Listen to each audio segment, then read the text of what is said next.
Same old man. Game over. Johnny. You're gonna need a bigger boat. So serious. I am Iron Man. This is a tasty burger. Welcome to the In Session Film Podcast. Welcome to this podcast review for December 12th, 2023, and I'm JD Duran. And I'm Brendan Cassidy. Hey, thanks for joining us, everybody, for this conversation on a film that won the People's Choice Award at TIFF earlier this year. Yep. Back in September. Big deal. Big deal, absolutely. American Fiction, the Cord Jefferson film. Really looking forward to talking about this. Recently on the main show, episode 564, we just talked about the Golden Globe nominations. That we did. Just dropped. And of course, if you were along for the ride or if you were paying attention to the nominations that dropped the other day, you'll know that American Fiction was nominated for a few of the categories for Best Picture in the comedy category, I believe. Yes, it was there, and for Jeffrey Wright for Best Leading Actor in a Comedy or Musical. Absolutely. So, no small deal there. So it's up for some big awards at the Globes this year. It's globetrotting. It's globetrotting for sure. It is, and it's interesting. I don't know the trajectory it has when it comes to the Oscars and Best Picture. We somewhat talked about it on episode 564. We didn't talk about American Fiction specifically, but we did have a brief conversation about what films will fill the 10 slots. Yeah. And we did not really mention American Fiction as one of the films that could, finalize, what the 10 could be. But it will hopefully still be in the conversation. I think it'll be in the conversation. I will say, if it doesn't end up among the 10 for Best Picture at the Oscars, I don't know if I would be that surprised. And I think it's primarily just because of how stacked of a year that it is. Yeah. And that's not to say if I think the movie should or should not be nominated. We'll talk about how we feel about the film in just a moment. We're talking about the trajectory that we feel like it has from a predictive standpoint. And I think in any other year, especially given the fact that it was that People's Choice Awards winner that you talked about, it would definitely be more in the conversation for sure. Yeah, and it's been a while since a People's Choice Award winner missed out on a Best Picture nomination. I think the last time it happened was like 2009, something to that effect, 2011. So it's pretty predictive in that regard. Absolutely. It's been very predictive. But in a year with Oppenheimer and Killers of the Flower Moon and Anatomy of a Fall, The Holdovers, Barbie even, Poor Things, like it just... There's a lot that it's having to compete with that have been in the conversation more.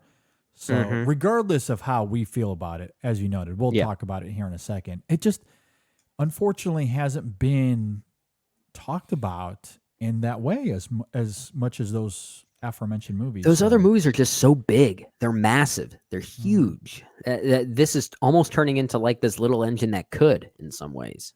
Yeah, I mean, and also... The Globes wasn't wrong by putting this in comedy. There is a lot of levity to American Fiction that we'll talk about. And comedies of this ilk, they simply don't play as well most of the time. Yeah, that's true. But maybe this could fall in line with, tonally speaking anyway, very different films. So don't take this comparison as gospel, because they're very different. But tonally, we are the gods of film criticism right now. But I think of something like Coda, right, which won Best Picture a few years ago. That film is deeply poignant at times, but also hysterical. It is very, very funny, and tonally, I feel like American Fiction is comparable in that way. Yeah, but a lot of the times, they love themselves some dramas. And that's this is kind of both. This is kind of both. A little bit of both.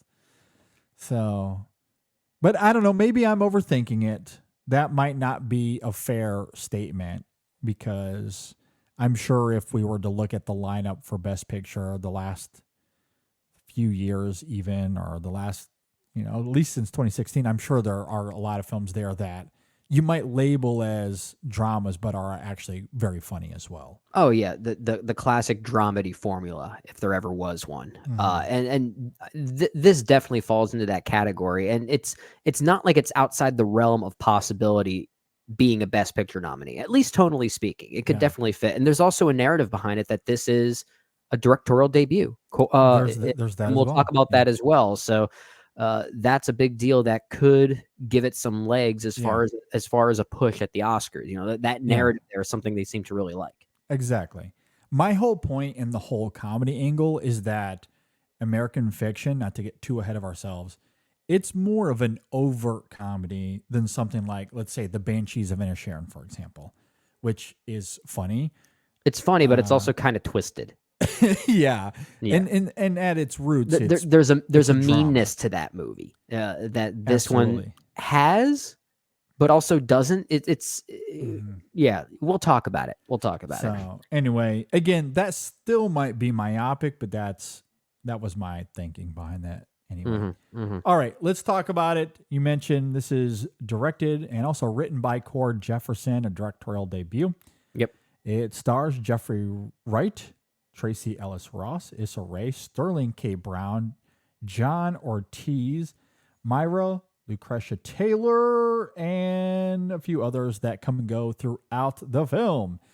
If you're not familiar with American Fiction, it is about a novelist who is fed up with the establishment profiting from black entertainment and uses a pen name to write a book that propels him to the heart of hypocrisy and the madness he claims to disdain. Well, I think you need to...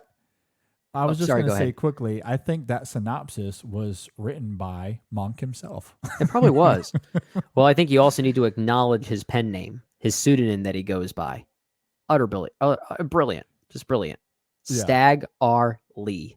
Stag R. Lee. Good stuff. All right, let's talk about it. What did you think about American Fiction? So this is a Tale of Two Halves movie in many ways, and we sort of alluded to that, right, JD? It's sort of this pseudo drama combined with this biting satirical comedy on the representation of black art and entertainment in our current age, right? I think it's a Tale of Two Halves. It's actually pretty well strung together by a wonderful lead performance. Jeffrey Wright is one of the greats, just in general. We need to be acknowledging that even more often than we already do. And I do think he is really good here. The film is at once a very scathing indictment on black art that always feels the need to be about the black experience. So that's definitely part of it, but it's also functioning as a surprisingly tender and universally relatable domestic drama. It is both of those things. And what Monk and his family go through, and this is obviously the point, his family experience and the pain and joy they go through, it's not much different than what any family would go through, regardless of race. So it illustrates this very interesting contradiction between art and reality within today's social climate that I do think the film is doing a really good job addressing. Todd Haynes would absolutely love this movie. I think so. I think so. If there's anything about the film I am wrestling with, it is that fusion between both of those halves at times. And I know how necessary they both are. Like, it's not a case of removing anything. And maybe this is where our conversation on the film will help kind of fuse those things together outside of just Jeffrey Wright's really great performance. At times, they are very jarring within the final product and how the film functions as a whole. And I do know that is the ultimate point, especially to showcase how this domestic drama between Monk and his family is meant to feel very disconnected from the black experience that Monk is trying to disconnect himself from. So I understand that that's the point. If anything, it might be more of a tone thing, if that makes sense. But then again, that probably is the intent. Like, I'm that's why I don't bring it up as a criticism. It's just in any other movie that wasn't really about this, I would absolutely criticize this movie for being very tonally disconnected. Mhm. And I kind of want to do that here, but I don't know if I'm supposed to.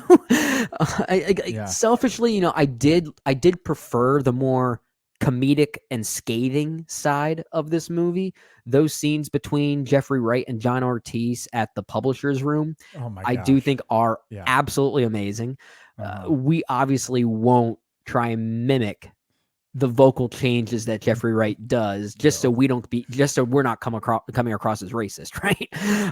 But I really like that side of the movie that maybe selfishly, I guess I would have liked a little bit more of it. So I'm kind of torn on whether it works in totality. I think it does, but I also don't know if it's supposed to. Mhm. I'll leave it at that. I think it's a very good movie because it does incite a lot of interesting conversation. And I do Yeah. think it's very funny. And I do think the family drama stuff is very poignant. The fusion of it, I'm not sure about yet. And we could talk about that if it's the ultimate point of this film or not. Yeah. I loved this film. Okay. I Okay. absolutely adored it. It's a little disheartening that it's being hailed as this middling satire that overperformed at TIFF. I'm not sure if it needs to be nominated for Best Picture or anything, but I do think it is very good. The film's central conceit is hysterical, Mhm. and I think it gets to have its cake and eat it too. For all the reasons you're talking about, it pokes fun at the stereotypes expected from Black stories, and not just from white executives who want to exploit those narrative trends, but also white critics who, in a get out kind of way, champion those cliches. Mhm. So, are we those critics by championing this, or at least me? Am I one of those critics for championing this film? I don't know, but I do love how funny that is. I do think that's part of the fun that Cord Jefferson is having here. And it's honestly very funny how the film evokes that irony. But on the same token, while the film sifts through all of those stereotypes, it intentionally subverts them when it comes to Monk and his family. As Mhm. you're also saying there, dramatically speaking, the film simply centers on Monk dealing with his sister, I'll say vaguely, and his mom showing signs of dementia. And like every family, there's arguing along the way.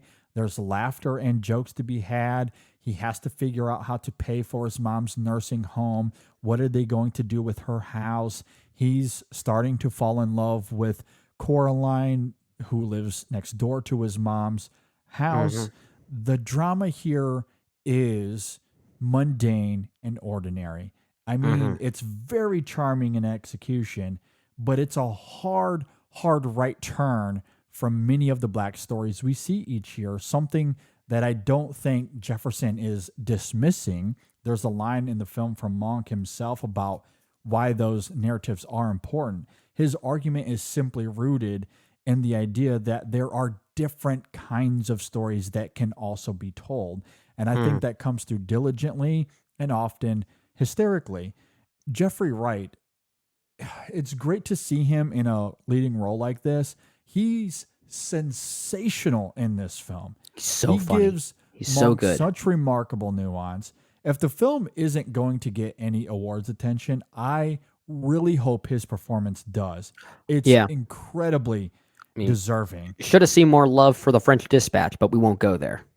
Yes, I very much do agree with that. But in a weird way, the fact that the film or Wright isn't being recognized in any way this award season, at least potentially, we'll see what happens with the Globes, that gives more credence to its ideas in satire because it's not like anything that is usually awarded when it comes to Black stories and performances. Mhm. So it not being in the conversation, which we hope in this whole episode with, is it going to be nominated for an Oscar? Probably not. Isn't that hilarious? Well, That it's not, given what this film's central conceit is and how stereotypes y- are often exploited. That to yeah. me is incredible. I think that is an idea that is blistering in this film. And I think the drama, the family drama that accompanies it, I think is You, equally great here. It's you, yeah. ordinary in an extraordinary kind of way. you know what's going to probably happen is that there will be a sequel here called American Fact, and it'll be about this movie at the awards ceremony, either winning or not winning, and the what if of all that, just to keep acknowledging the way that black art like this exists in our current day and age, right? I mean, isn't it hilarious that another film that might be prompted up for awards, and deservedly so, the performances are great. You think about The Color Purple. What is that about? Well, this is one of the things I really appreciate about the film American Fiction, is that while on one hand it is very critical of, white critics, for instance, that have to stand on this soapbox and this pedestal to promote black art, and in many ways it's very disingenuous. Yep. And like, to get a little side tangent here going, it sort of reminded me of the Netflix film from a few years ago, the 40-year-old version, the Rada Black film, but just replace black novels and literature with rap music. It's kind of got a similar thing going on there, thematically speaking, at least. So on one hand, the film American Fiction, what Cord Jefferson is doing, it is very critical of that white demographic, almost basically trying to find ways to feel better about themselves. But he's also not afraid to put black artists under the microscope either. That's what this film does. Absolutely. It is doing both things. And one thing I did think about that I did find really fascinating, and this is perhaps a very ignorant statement. I would love to do more research on this to find more examples, but the amount of movies we get, especially now, that are about the black experience or about black individuals, so many of them are about what it means to be black. Right? Yes.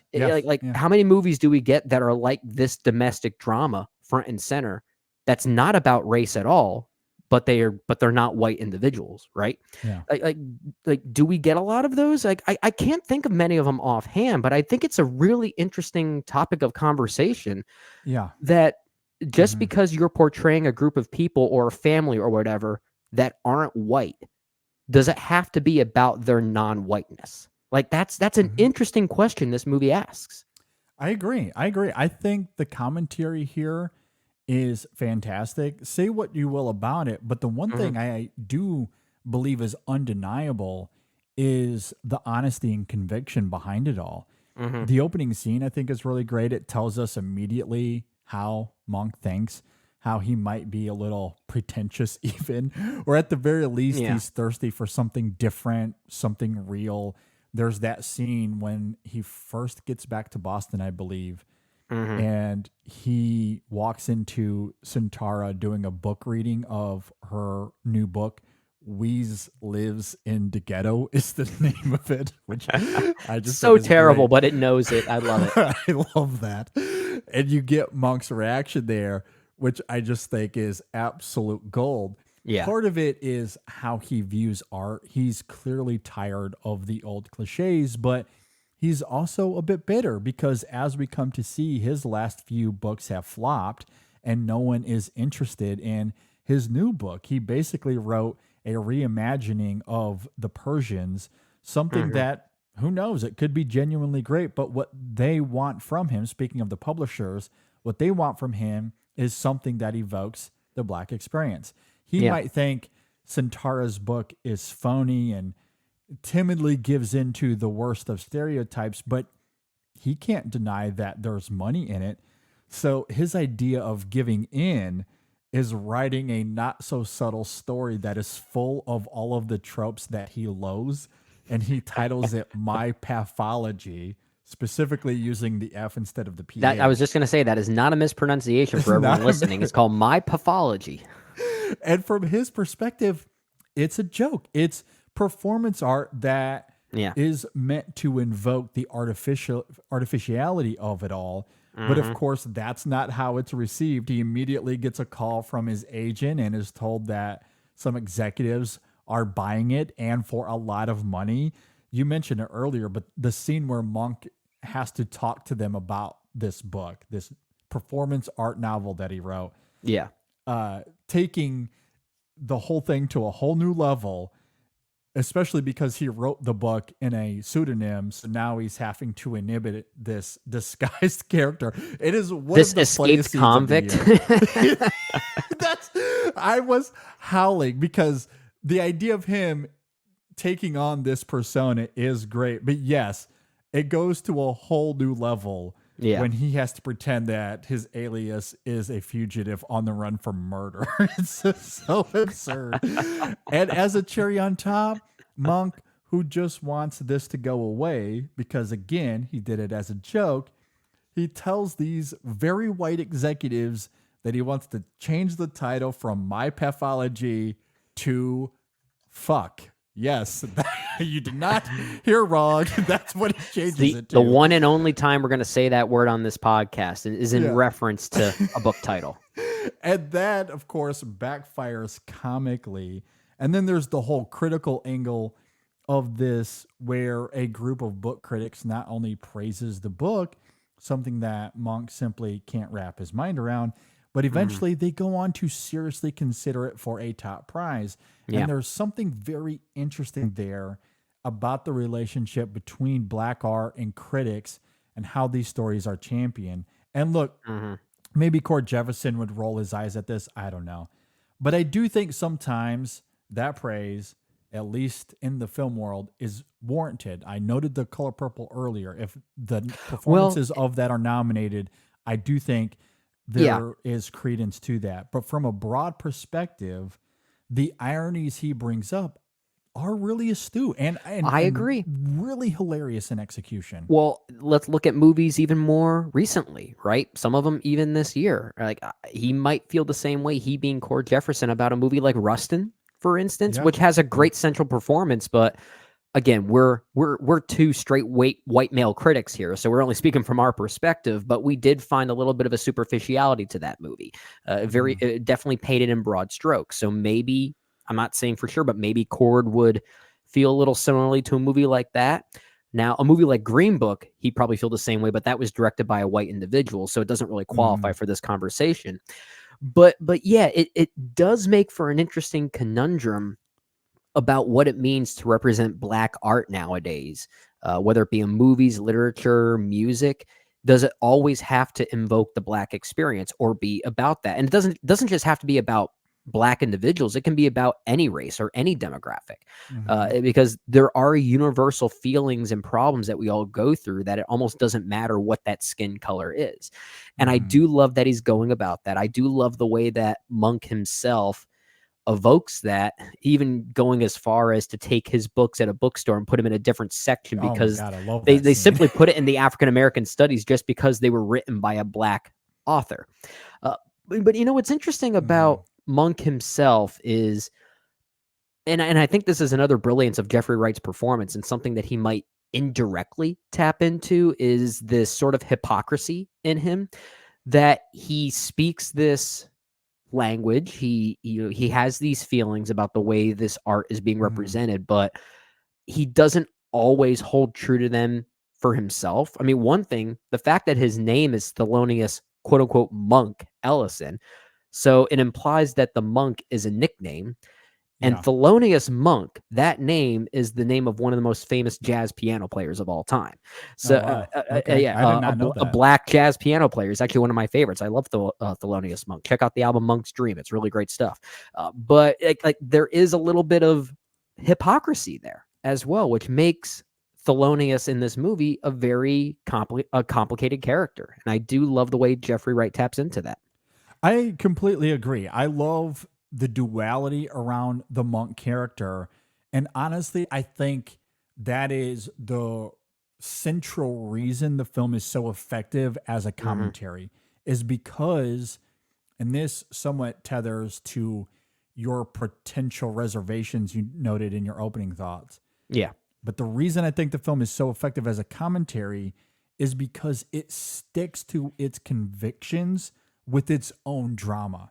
Because at the heart of this film, Monk is a man who is consumed with himself and his own self-interest to see beyond the scope of his own little world. That's partially why he's so smug about the literary world. He doesn't want to be put into a box just because he's a black man, invoking that moment you talked about earlier where he goes to the local library and tries to remove his books from the section dedicated to African American writers, and I agree with Yeah. you. That's one of my favorite scenes of the film. It's really funny, but it perfectly exemplifies how his ego isolated himself a little bit, which as a result explains why he doesn't understand the broad appeal that comes with those stereotypes that he despises. And of course, that's why his joke book is absolutely hysterical. But Yeah. even on a personal level, we also learn that, like his father, he's very secluded from his family. And not because he doesn't get along with them, it's really more of how comfortable he is being an introvert. There's another moment where he talks about why he moved to Seattle from Boston. Some of it might have been the job opportunities there, but you get a sense that he kind of likes being alone.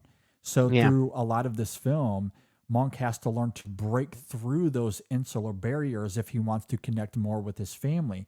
And how he does that here, again, it's funny at times, it's challenging at times, but in the end, it's very endearing. And as you noted earlier, it is universal. And Yeah. that's perhaps what's most vital to it. It It's is universal. It's something all of us can relate with on some level. It isn't predicated on being from a certain culture. Maybe that's where I simply see this film differently than other critics. Perhaps Sure. some find that mundane, but I love it. The domestic stuff here, I think, is Yeah. great because of how it taps into that reclusive duality within Monk, and and I think that is important in making the commentary effective, given what it is saying in terms of, hey, these stories can be compelling. It doesn't have to be the my pathologies of the world. Sometimes it could just be an ordinary individual who has to go home to see his family and deals with the conflict that comes with Yeah. any, as you would get in any other family. Yeah. And that's why I'm so torn with my reservations that I brought up, because I feel like I can better defend them than not, right? What I like so much about that domestic side of this movie, the domestic drama here, it's so disconnected from the film's biting satire side of it. Like, this is definitely a coin flip of a movie. They are so disconnected, they ultimately sometimes feel like two different movies. But at the same time, Yeah, I think that's like exactly. would the point land if it didn't feel that extreme? And Yeah. that's the other, like, Well, the other, exactly, yeah. because the film is trying to say that these stories can also be compelling. Like, why can't we have a holdovers, for example, or I guess whatever example you want to bring out there, but does it have to be Rustin? Does it have to be The Color Purple? Does it have to be those stories all the time? And look, there's nothing wrong with those stories. No, I many of mean, them need to be told. We haven't talked about The Color Purple yet. I do like that film. I enjoyed Rustin on the whole. Overall, I mean, we talked about how what's really great about that film is it's recognizing an individual that isn't really talked about all that Yeah. much in the discourse. So it's educating as well as it's entertaining.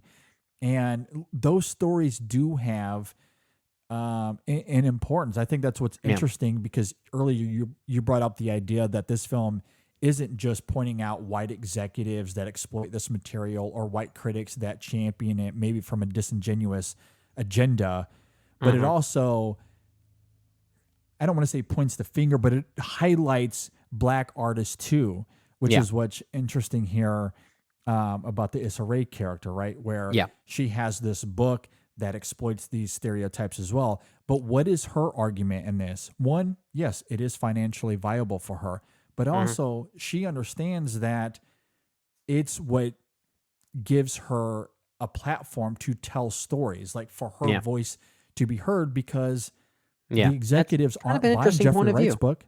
Yeah, Jeffrey Wright's book isn't being bought for a reason, right? Like Monk's book, I should say.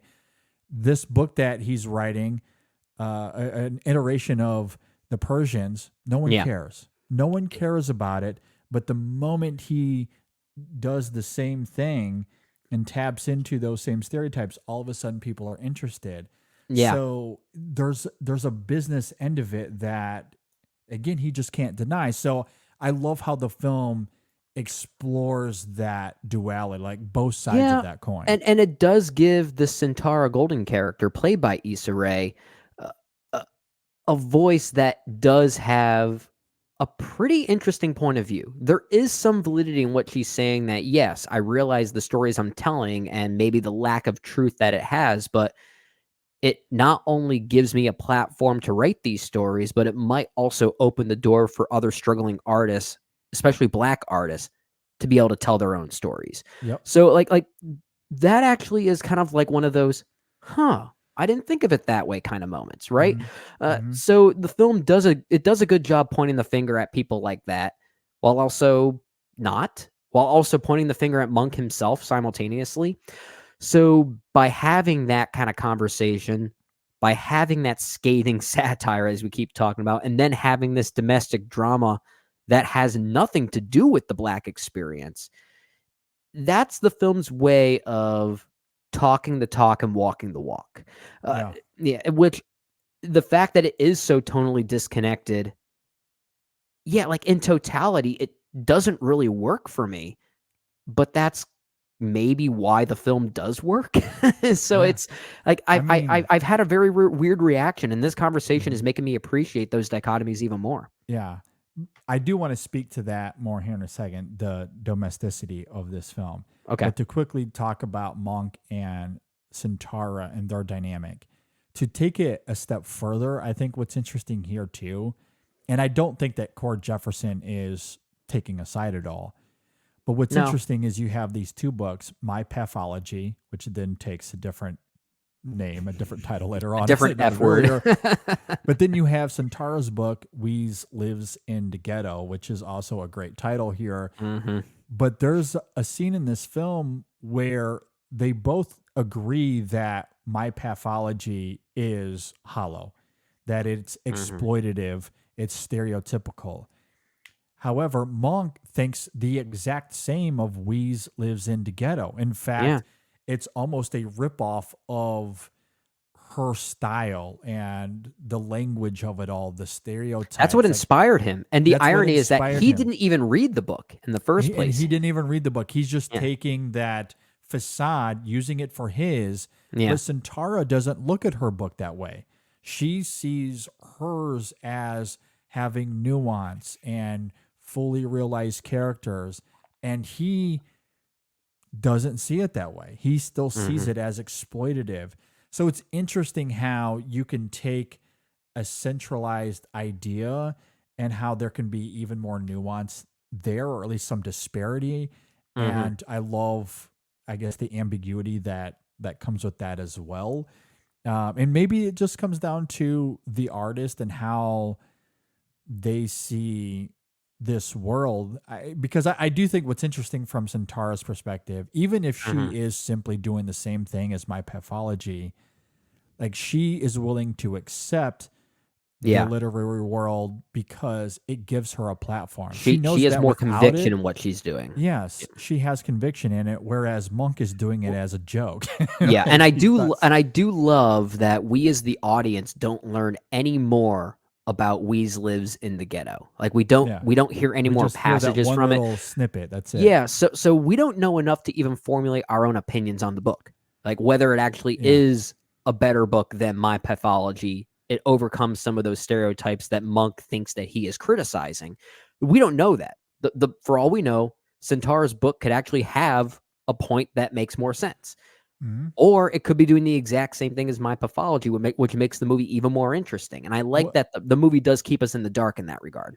Well, in some ways, I think that swings both ways in the sense that we only get a snippet of My Pathology as well. Like there's a few scenes where Cord Jefferson, as a director, stylistically, he does some surprising things here, I'll say. There are some interesting cameos that come about because of how he exhibits Monk writing this book. Yeah. But we only hear a little bit of it, and it's very cliched, it's very trite, and that's the whole point of it, obviously, to give us an indication that Monk isn't taking this seriously. He is doing it as performance art, as a joke. But to your point, maybe he's only doing that because all he heard was one paragraph of her reading that book. Yeah, And and so that's all the he thing. knows is the superficial part. Well, he wrote his book as a superficial point. His conviction Yes. was to portray the superficiality of it all. Yeah. That may not have been Centaur's point, even if he chose to see it that way. So, like, Mhm. it also gets into the mindset of why artists portray their works in the way that they do. And I weirdly find it fascinating when artists talk about their works with each other, which is why we love the Actors on Actors series with Variety. It kind of gets into like similar things at times, Mhm. and then they're usually not, they're usually less afraid to open up and be more honest and open about these things. And this film is inviting that kind of openness. Like, it's inviting that Mhm. kind of conversation in a world where our sociopolitical climate sometimes finds a bit more political correctness in those conversations. And this Yeah. is meant to open those wounds a bit more. I agree. And to defend the domesticity of this film, I do think it's good. I think No, see, it's and that's the thing. Yeah, like, I agree. I think the domesticity here is good. Like the questions I had was the fusion of it together with everything else. But if you just yeah. take the domestic drama out and that's the only movie you get, it's still compelling. Like, it's I still a agree. compelling movie. I agree. And I do think it has to be jarring again to make that commentary work because it is trying to Hmm. highlight that duality we were talking about earlier, that black stories don't have to be defined by trauma or tragedy or the American system. And all of that is Hmm. still important. Those Yeah. stories should still exist. This film does say that. It does not Yeah. diminish those stories. It is, again, articulating that there are different stories, other stories that can be told away from those Yeah. traumas and pains, which is why Monk's domestic drama here is subverting those very tropes. And Hmm. instead, it's simply about a man coming home for the first time in a long time. He's separated from his family. He tries to reconnect with his sister and does before that is tragically ripped away from him. Yeah. His mother is suffering from dementia. His brother has some issues of his own, played by Sterling K. Brown here in an affable performance as well. He's really funny here. He's really funny here. And as I noted earlier, yes, it's challenging at times. It's endearing, though. You see them come together. You see that Monk has to, again, break those barriers of seclusion in order to connect with his family. And this film does a great job of evoking that and really Yeah. getting into the depths of where that comes from for Monk, especially when you couple it with this romantic pursuit of Coraline that is a part Hmm. of all of this as well.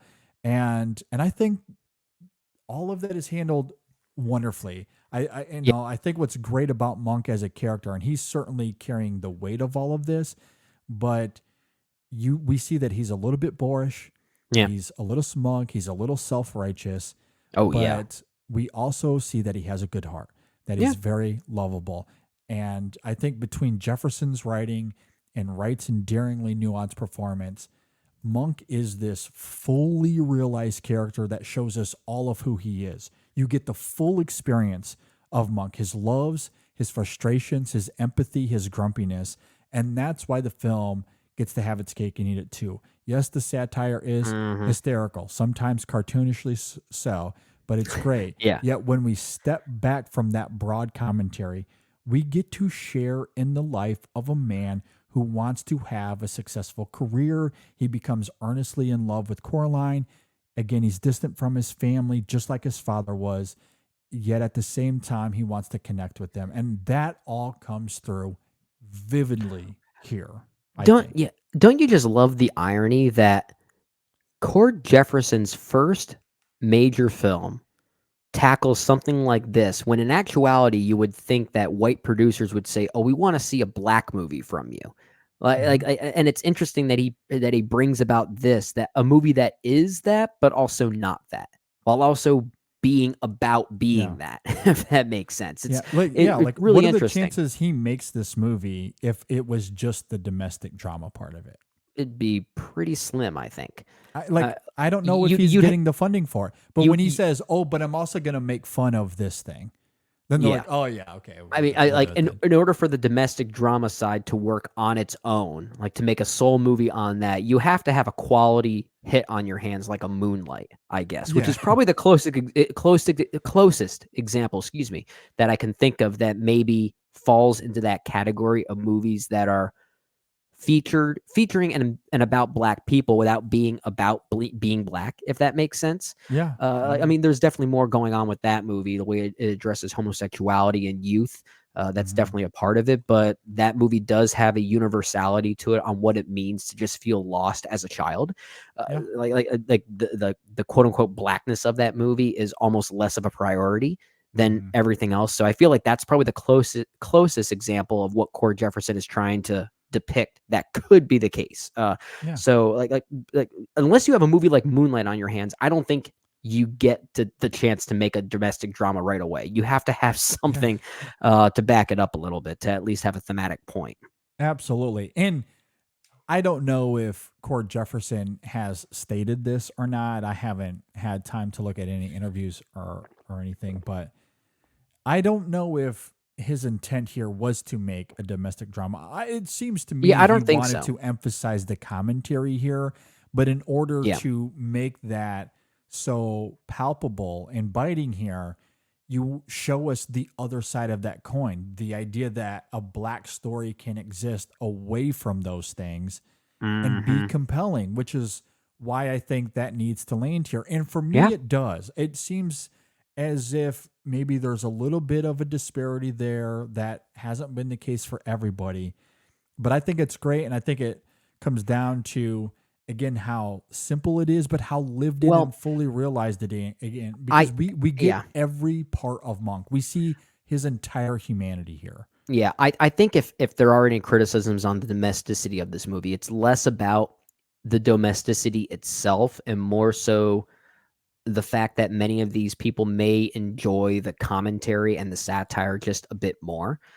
So they could feel that the experience as a whole is a little bit distracting, and that is the thing I was wrestling with coming out of it for the for the first time and really thinking about it hard.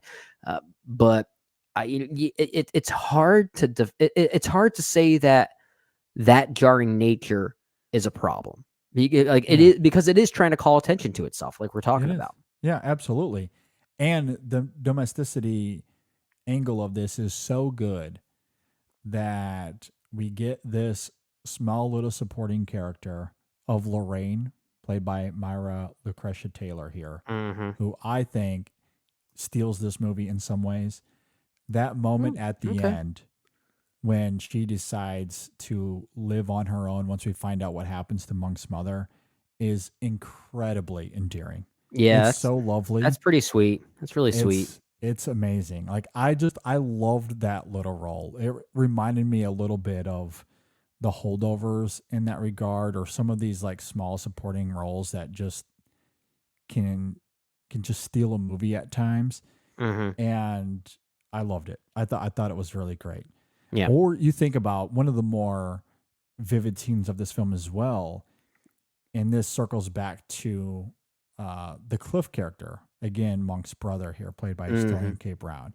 Mm-hmm. And they go to visit their mom, and he turns on some music and he begins to dance with her. And at first, it's extremely charming.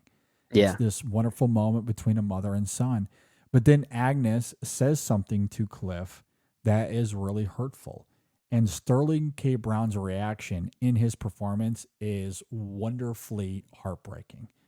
It's devastating. And he walks out. We also get Monk's reaction to it there as well. Like that stuff I think is great. And it's universal. It's fantastic. If this film was simply functioning as a family drama, it works. It does. It does work. Yeah. Yeah, and that's kind of the interesting thing about it. What did you think of the ending? That's where it gets a little.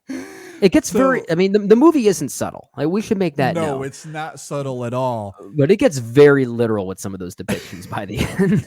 But see, I loved it because it's a tethering of these two things. Yes, in a very literal way, where you have this domestic drama that is wonderful for all the reasons that we're noting. There is some conflict between Monk and Coraline, which is at play there in those final scenes. So when you're thinking about how do we crystallize this story, there are a couple of ways that we can do it. Yeah. And I love that Cord Jefferson is thinking about it again from the perspective of that commentary. If I was a white executive who was funding these exploitative narratives, how do I do this? And again, some of it isn't born from a place of maliciousness, like that first one, for example, or was it the second one? I can't remember. But the one where he goes to Coraline's house, Yeah. I'll say vaguely, and it has almost this rom-com spirit to it. There's nothing malicious there. Is it this trite ending that fits this movie? No, but I do love how funny that is. And then, of course, you get the big one, which is really funny given the white executive characters we saw earlier. Well, yeah, and that's like, if Cord Jefferson is being malicious to anyone or anything in this movie, it mostly comes down to quote unquote white executives. I will say, like, a lot of the performances here from those individuals are at least funny enough to, help convey the joke. Miriam Shore, who plays Paula at the distributor, I think is very good in that regard. Yeah.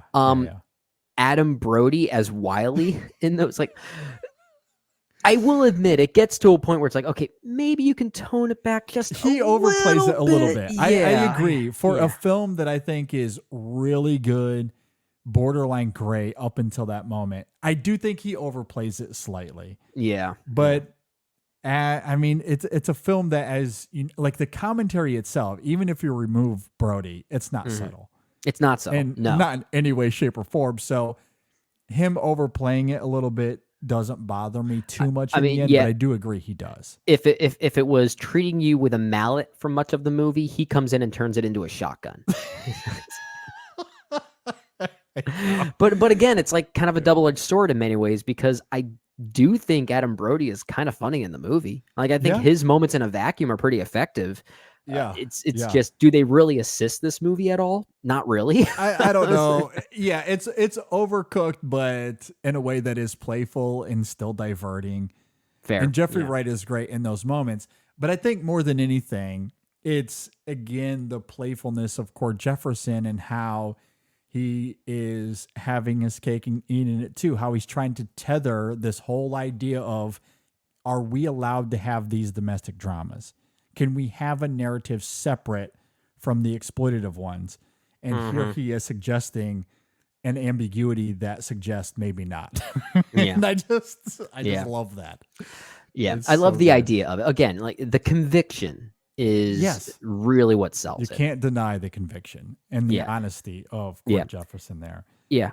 Admittedly, I am liking this movie more as this conversation keeps going. And a lot of it is because I really am starting to accept that jarring, that lack of fusion, if you will, between both of these halves that are going on here. The fact that they're not meant to fuse. That's kind of the point. They're really not. That's that again. Absolutely. Because you can't have a narrative that is even borderline tiptoeing those stereotypes and those cliches. It has to be wholly separate. And maybe that comes off as a little ordinary at times.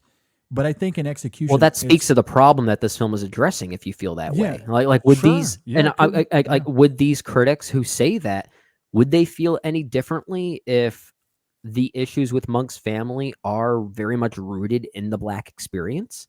Like, would that change anything? Would that add a level of hypocrisy to this movie that it just doesn't work? Could have made the movie more interesting in a very different way that doesn't jive with the movie that Cord Jefferson obviously wanted to make. But again, it makes for an interesting conversation to look at the what if of it all. I agree. But for this film to work and that commentary to be as affecting as it is, I think that domestic drama has to live wholly separately. And I think it does. I do think that's fair. Yeah. I think it's really great. But then Cord Jefferson, at the end of the film goes on to suggest that as great as it is, maybe the answer is no. maybe Yeah. we can have these things. Yeah. He's certainly posing that question though. And I do love that. I think that's what's great about that final image there when Monk just simply turns to his right and he sees the actor there hanging out in a certain aesthetic.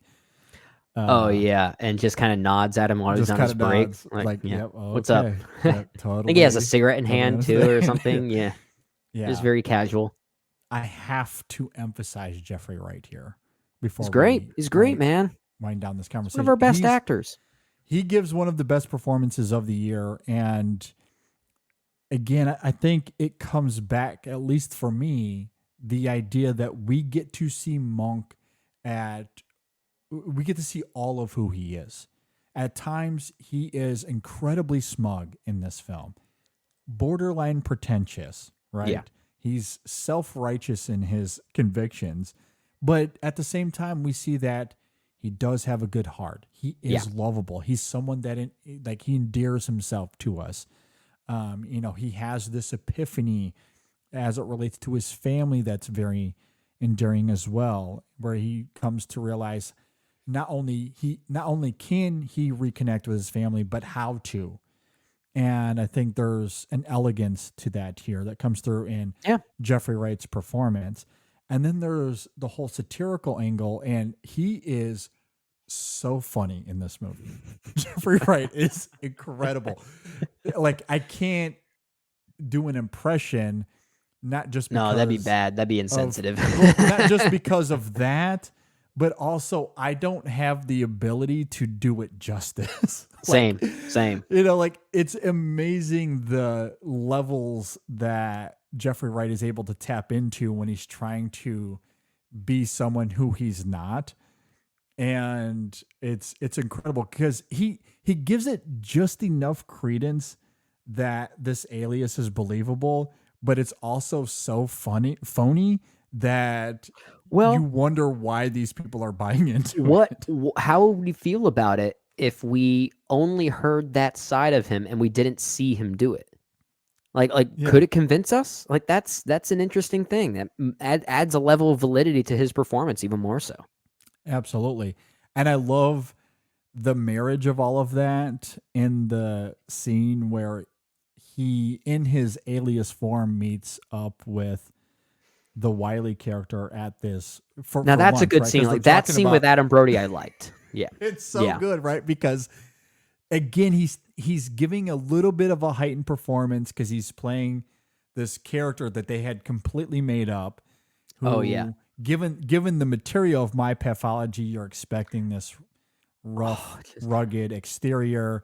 Comes from a hard background. He's also a murderer on the run, as they made up earlier as well. So it works in his favor. Yeah, it's especially when the sirens come. He thinks it's for his mother, who is who in the movie is suffering from early onset Alzheimer's, and he believes something bad happened to her as she waits for him in the publisher's room.